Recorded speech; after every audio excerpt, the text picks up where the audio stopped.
I'm Tracy Starr. I'm Billy Jo Washburn. And I'm Todd Spencer with sports. Well, how are you both feeling at the first week in the last month of the year?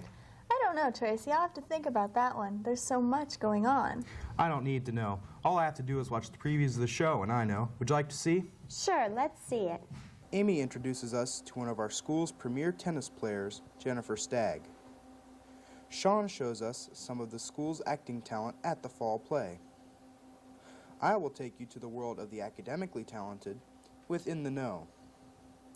Kristen shows us the people who let the voice of democracy ring out.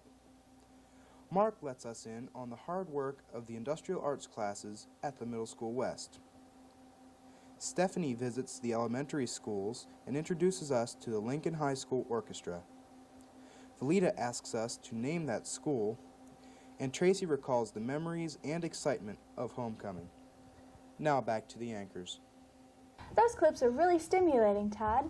All that excitement makes me ready for one of Dean Clampus' rocking chairs. Oh yes, that's Gwen's story. It's superb. Let's watch. Traditionally, rocking chairs have been associated with relaxation. Even President John F. Kennedy had a Boston rocker in his office. The librarians at Gahanna Lincoln High School believe that reading, relaxing, and rocking chairs go together. Recently, they decided to add rockers to their seating arrangement for student use. The 3 rocking chairs are special because they have been donated to the Gahanna Lincoln Library by 2 past associates of the school. A donation of 2 oak rockers were presented by Mr. Mike Belair, who was a 1981 graduate of Gahanna Lincoln High School, and Mr. Richard Wells, who served as head custodian at Gahanna Lincoln for 21 years, donated a walnut rocker which he built from scratch. I had the opportunity to talk with Mike, and I asked him why he had chosen to donate the chairs. He said he wanted to give something back to his old high school. When I asked Mr. Wells, he replied, I donated the chairs because of my long-lasting friendship with Miss Bethany Clamford, head librarian. So, the next time you're in the library, take a load off your feet and relax in our new rocking chairs. This has been Gwen Barker reporting. It's sort of sad to think that rocking chairs are always thought of as for old people. I really like to rock, and I don't mean just at concerts. I know, sometimes the old things are the best things.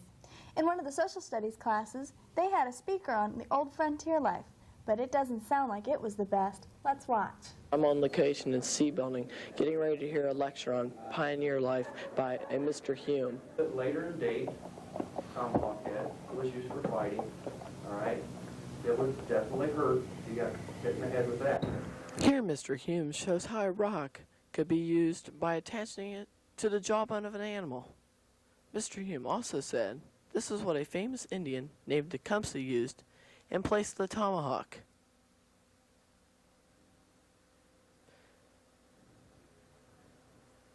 Mr. Hume also shows a knife used by both the Indians and the settlers. Notice the violent, slashing war tactics. This is a bow made out of hedgeapple. It was used to help combat the settlers' advancements into Indian territory. Okay? Flash in the pan. All right? That's where that originated. So what did you think of his lecture? Did you think it was entertaining to the kids? I think it was entertaining, and it was also very informative for them. They learned a lot. He held their interest, and I think overall he gave a very good presentation of what the cultural life was like for early pioneers. There you have it, Mr. Hume, a true frontiersman. This has been Neil Smith reporting for WGLH TV. Now back to the studio. That was an enjoyable lecture. Mr. Hummel is a talented person. He kept those students spellbound. Yes, and talent seems to run rampant here at the high school. Witness the talent in Amy's clip. At Gahanna Lincoln High School, television is an exciting media, not only behind the camera, at the editor, or at the switcher, but right here in the classroom. We had an eventful day in class recently when the new executive director of Educable TV 25 came to visit. Director Bob Armstrong is a former Springfield resident who was appointed by the Board of Trustees. Armstrong is 26 years old and assumed his new duties in July of this year. He is responsible for all programming, promotions, and fundraising activities at TV 25. Mr. Armstrong comes to Columbus from Peoria, Illinois, where he worked as an award-winning anchor on television and a City Hall reporter. Most recently, he served as a development and public relations director for a major museum in Illinois, as an on-camera spokesman for public television, and at Caterpillar as a member of the CATV Commission there. Mr. Armstrong's talk was very informative, and the students listened attentively. He gave all of us many pointers that will result in better TV stories and productions. That's hard to do. It's hard to, without script, to say something intelligent for 30 seconds. In fact, the last class I was in at Reynoldsburg, we tried it. And I said, okay, I want you to talk about garbage for 30 seconds. And, you know, and the kids stood up and we timed them. And you have about 10, 15 seconds worth of monologue to say about it, but it's really hard to say something intelligent and to have something flow for 30 seconds. So try it. It's good practice. And if you're too embarrassed to do it in front of the football stands, then do it out here when no one's looking. I understand that. I just want to bring that as a point that sound is important because that's 50% of the game that we're playing with. So don't go to the football game on Saturday and not have the mics plugged in. For WGLH TV, this has been Stephanie Waite reporting. And now back to the anchors. Let's watch Sean's story on the fall play. Hi. How you doing? Me? I'm fine. Not fine. Elated. I just finished watching Wait Until Dark, a play performed by our own Gahanna Lincoln High School students. I not only had the privilege to watch this, I also was able to film it. Wait Until Dark is a murder mystery written by Frederick Knott. In the cast are Ian Short, Joe Fox, Troy Orbano, Jay Anderson, and Tammy Lash. Tammy portrayed a blind girl by the name of Susie Hendricks. Under the direction of Miss Andrea Quinn, this play, in my opinion, was well performed and well received by the audience. If you had a chance to watch it, I think you will agree with me. It was just excellent. If you miss this play, don't worry. You'll have a chance to see others here at Gahanna Lincoln High School. After all, one is just around the corner. This has been Sean Holler reporting for WGLH TV. Now back to the station. That was an entertaining play, Tracy. Did you see it? Yes, I did. And there truly were some talented actors. You know, talent is truly a gift. And Todd has a story for us on some of the recipients of that gift. Let's watch. In the Know is the academic contest team. Teams from many high schools participate each year in a series of contests to determine, in a way, which students from which schools are academically better. Gahanna, over the last 2 years, has placed second in our division. There are two teams here at the school, the varsity and the reserve. The varsity members are Tracy Starr, senior, Rob Pearson, senior, Andrew Bergstrom, junior, Jared Harper, junior, and Jeff Vogt, junior alternate. They are off to a 2-1 start this season with a most impressive 180-35 win over New Albany. Russ Cochran, coach for 5 years, says that he is looking forward to a good season. He is pleased with the event so far and he hopes for a strong finish. So next time you are casually flipping through the channels and you see a show called In the Know, stop and take a look. You may learn something. This has been Todd Spencer for WGLH TV. Now back to the anchors. Those people aren't just talented, they're geniuses. Since I'm on the team, I thank you very much for the compliment.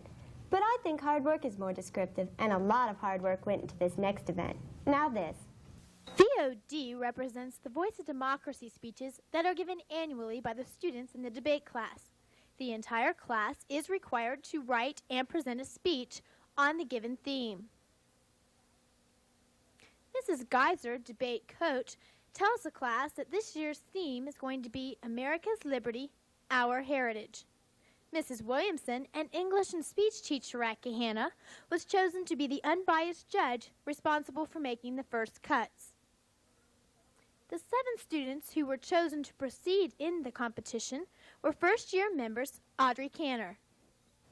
In the Bill of Rights, we are guaranteed many freedoms.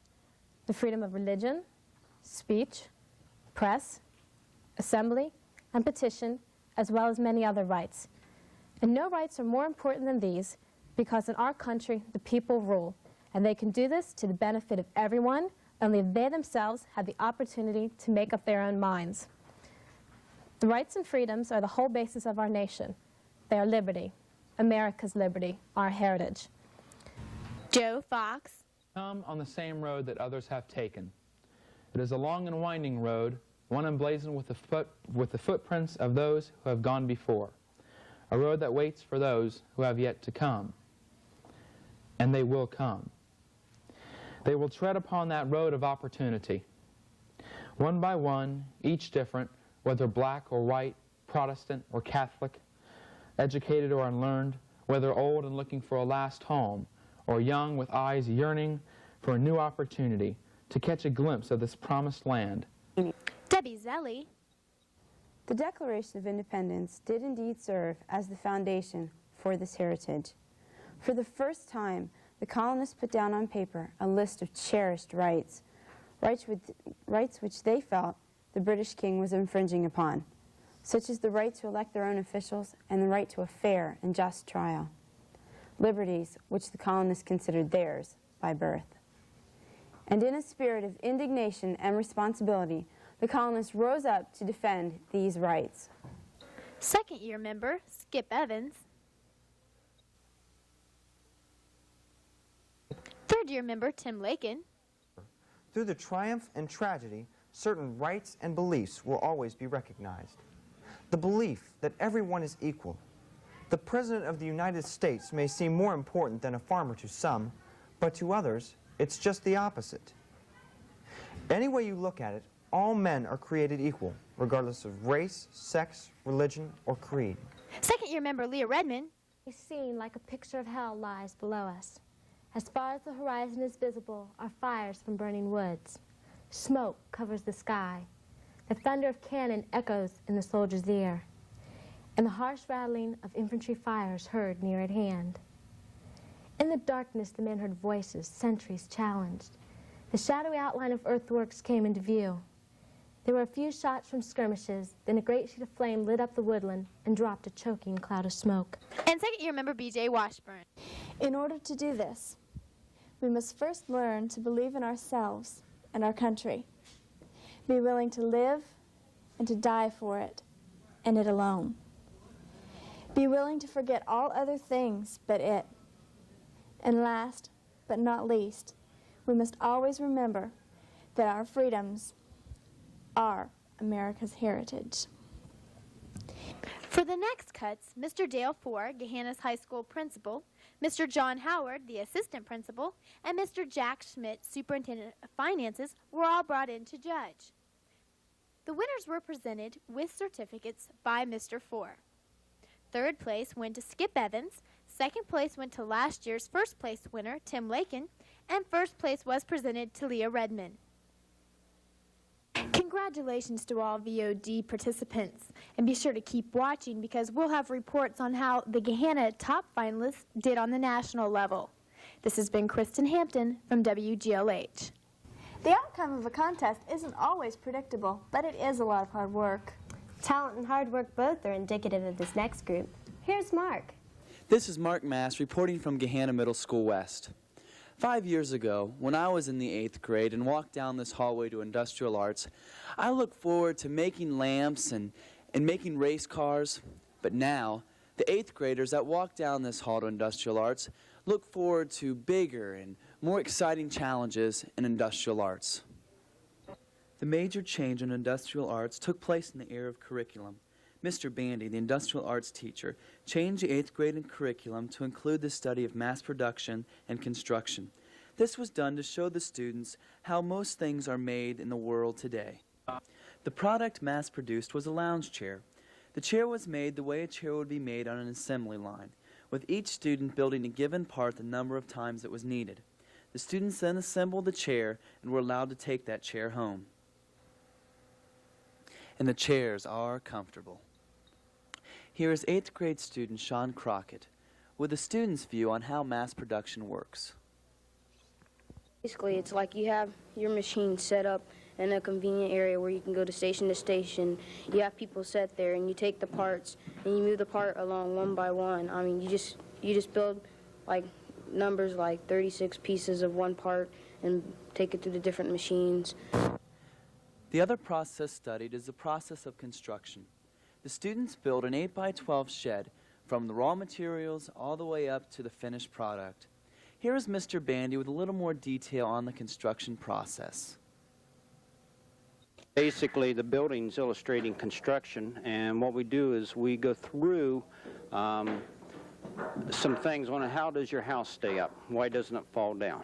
Okay, and then we're using the same techniques you use to build a house to do the building, plus we're incorporating some mass production techniques in it with the use of forms and pre-cut lumber and so forth, and they get to see the two mesh together, and then they actually get to build the building and set it up on site. The students build 4 sheds a year, one every 9 weeks, and these sheds are bought by area residents. The students take an entire day to bring the material and set the sheds in place. If you're interested in supporting this new idea by buying a shed, just get a hold of me at Gahanna Middle School West, and what we do is we just basically charge what's in materials. And that's been running anywhere from $400 to $450 for an 8x12 building. Mr. Bandy can be reached at Gahanna Middle School West during school hours. Middle School West number is 478-5570. That number is 478-5570. But don't delay. These fine products don't stay around long. This has been Mark Mast reporting for WGLH TV. I can't believe those young people can build such elaborate structures. Young people can really surprise you with their ability. Stephanie visited the elementary and brought back this. The students at Chapelfield Elementary got a special treat when the Gahanna Lincoln High School Orchestra paid them a visit. Let's listen.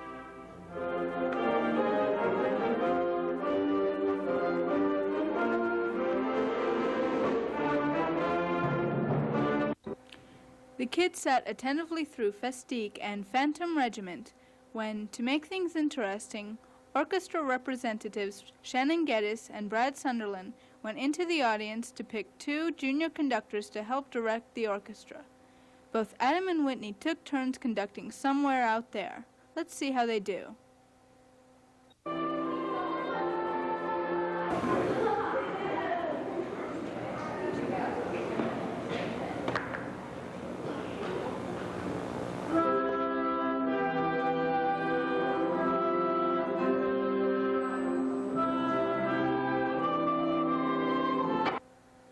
Both junior conductors got their very own conductor's baton and a certificate stating their accomplishments.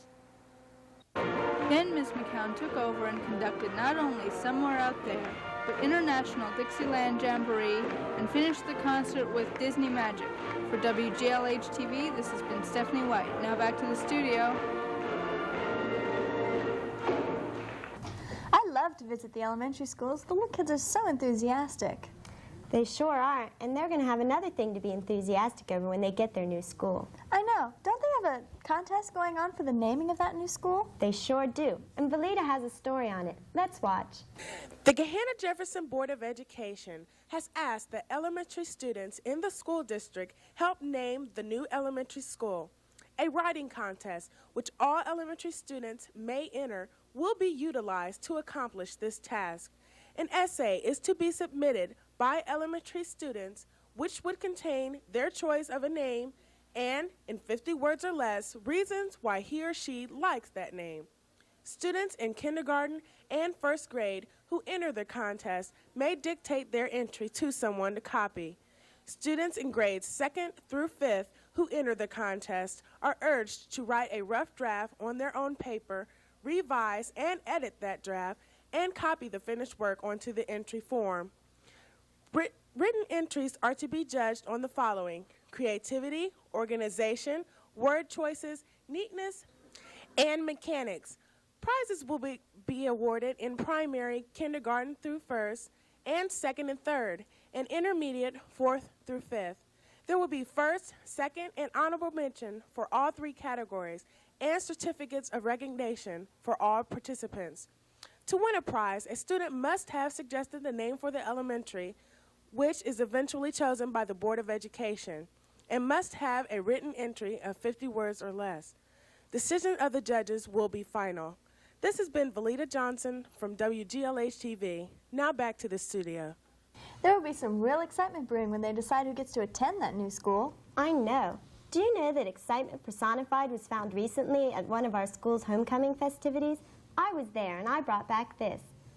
Gahanna Lincoln will have many fond memories when they think of the 1987 homecoming. The theme was a time to remember, and there is a lot to remember about this homecoming. The festivities began Thursday with the parade. 3 classes entered floats, the band and drill team performed, and there were spirit trucks from various groups. The parade ended with a bonfire where Coach Koppel gave a rousing speech. There was also a TV screen with music videos to watch. Friday was a thriller as Gahanna beat Westerville South 12-7 to leave Gahanna undefeated and take them to the playoffs. The homecoming queen was announced. Wendy Hefner won. I asked Wendy how she felt when she was crowned queen. It was great. It was really exciting. I don't know, it was nothing I've ever felt before. Did you think you had a chance of getting it ahead of time? Well, I had a few of my friends come up and tell me that I had a chance, but I thought Krista Weber was going to get it. I did.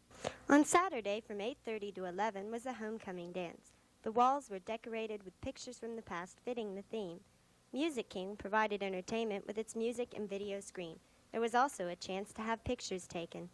With so many things happening, it would be difficult to forget this year's homecoming.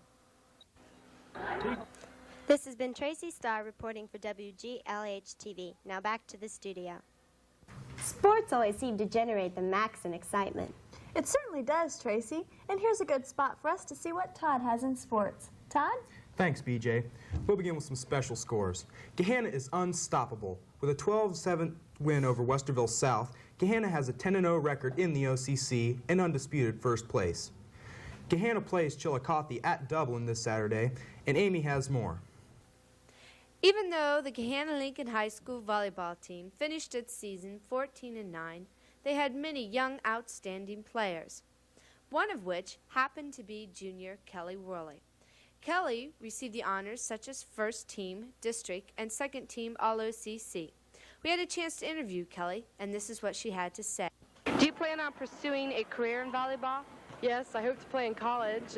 Miss Miller, my coach, said that I have a pretty good chance to play at a big school, so I hope to play. How did you get started or interested in playing volleyball? Well, it was my 8th grade year, and it looked like fun, so I just went out, and it got more serious as it went on. So. I'm here with sophomore Stephanie Wood, another varsity volleyball player who is a setter. What do you think of Kelly? I like Kelly a lot because I think she's really fun and she makes our practices more fun and she helps us get the team up, and I think she's going to be a really good player next year. I'm really excited for the season. How does it feel to be a junior and to have gotten the awards that you've achieved? Well, it's an honor and it's a great feeling because I've never gotten an award this big before, being a junior that I am, so it's a great feeling.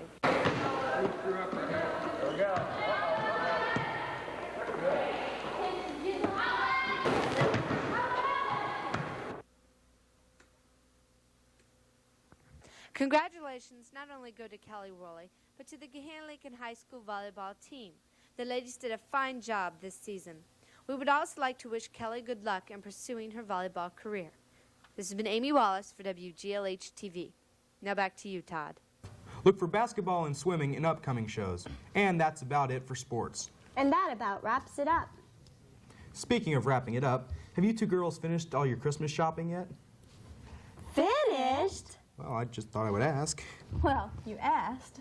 And you two answered in unison. You put us in a state of shock. Well, so we don't put our viewing audience in that same state, let's close in unison. Good idea, BJ. This has been Tracy Starr, Billy Joe Washburn, and Todd Spencer reminding you that if you haven't finished your Christmas shopping yet, you still have 3 weeks. So, enjoy your Christmas shopping.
I first learned about AIDS because I was a foster parent, and we knew that eventually we'd have to make the decision of whether or not to accept a child with AIDS into our home. So I did my homework and learned about the disease without a personal angle. Personally, I learned about the disease and all the implications, more than the medical implications, the social and family implications, when my brother was diagnosed. And it was a harsh reality. I had to learn a lot very quickly. Even though I thought I knew a lot about AIDS, the picture changed when it became a family issue. I was hurt. I was angry. I went through a period of anger, both at the illness and at my brother. You know, how could you? So at the moment of death, I felt euphoric because there was a physical release for him and for his suffering. I knew that my suffering would not be over, but that some of the pain would end. AIDS in our family was very overwhelming. It took over every part of our lives, and for my children also. And I knew that that part of the pain would end. We didn't have a funeral, we had a celebration of his life. The music, his music. As a musician, he had directed the plans for his celebration. And the kids had a big old party with pop and pizza and ice cream, all the things they couldn't usually have. So that's how we marked his transition into death. AIDS is not a scandal or a disgrace. It's a disease. Know the facts about AIDS. Know how to protect yourself and your family. Tell others. For answers to your questions about AIDS, call